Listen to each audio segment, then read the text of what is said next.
It's difficult to talk about open world games. Much like difficulty and accessibility, there is no right or wrong answer, because we live in an industry now with machines more powerful than they've ever been before, and making games larger than they've ever been before.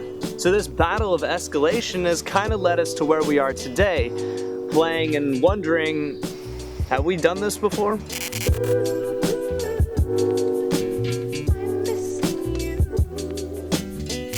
That's the underlying problem with current open world design. It's all too familiar.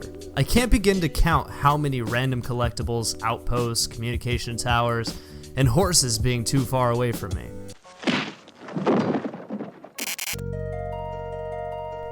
BioWare. Once a champion of the RPG genre, it's fallen victim to the pursuit of the open world. Dragon Age Inquisition, while being a pretty good game in my opinion, did itself no favors by introducing open zones.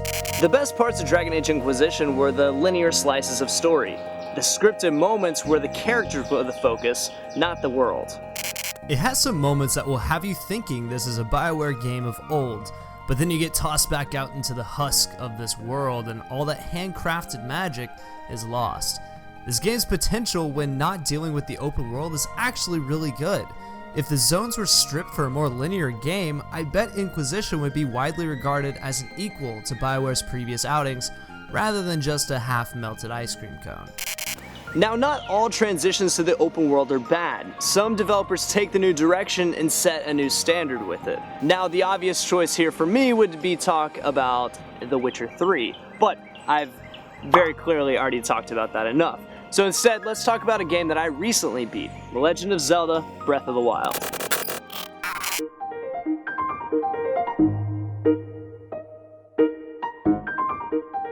Nintendo learned from a decade of open world design, as it's not just the world they built, but how the world was presented to the player.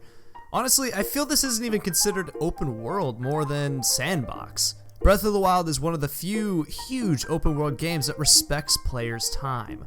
From the onset, you're given the objectives and the game steps aside and just lets you go forward in whichever direction you want to. It's kind of refreshing how free Breath of the Wild feels from the start. You can move at your own pace, not a pace set to you by required story beats or level caps. An understated quality of open worlds is ease of navigation. If I'm going to be spending 50 to 100 hours exploring your world, then navigating and interacting with that world needs to be fluid and easy. Fighting the controls is a sure way to get me to stop playing your game. In Breath of the Wild, if you want to get somewhere, you can just do it. It's so easy to navigate this world, and honestly, this is overlooked by so many games. So where does this leave us? Currently, we're in an industry jam full of open world games. So much so that if one were to be released to mediocre reception, the average consumer would probably pass and move on to the next one. We just live in a world where there's so much media to consume that we would rather handpick the good experiences rather than take time and money wasted on a bad one. We're trying to get to the good content, but that's an issue of open worlds in itself. With these massive worlds, I know I find myself trying to optimize my time and tackle only the best content the game has to offer. But by doing this, open worlds can easily lose your focus and waste your precious game time on content that would not convince you to stick around. I like to think that as a 26-year-old, I've got a certain amount of time before I drop a game completely, and open worlds are harder to keep me around if the game doesn't compel me to stick around. This is where the topic gets complicated.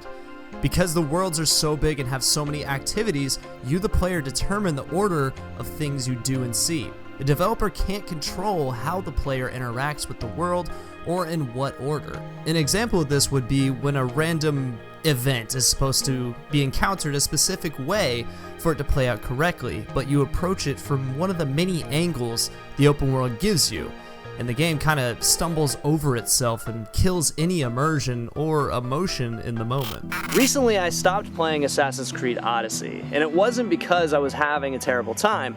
It was actually the opposite. I loved that game.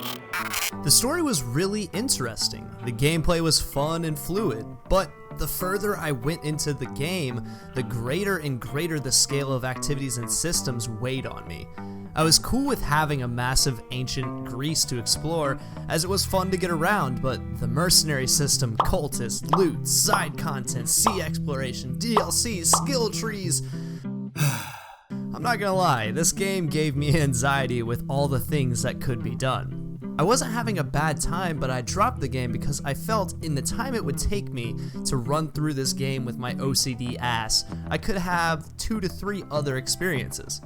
Now I'm playing a much smaller scale Days Gone and feel I've made the right choice. I feel like this is an older game player issue though. I think that nowadays I have less and less time to actually sit down and play games. There's only so few games that I could sink 100 hours into unless they go by the name of Persona or Mega Man Legends. You know, if Capcom brought Mega Man Legends back and it was over 100 hours long, I'd delete this video, because then I'd just be a huge hypocrite. Please. Please make it. Alright, let me know what you guys think. I gotta get out of here. I'll see you.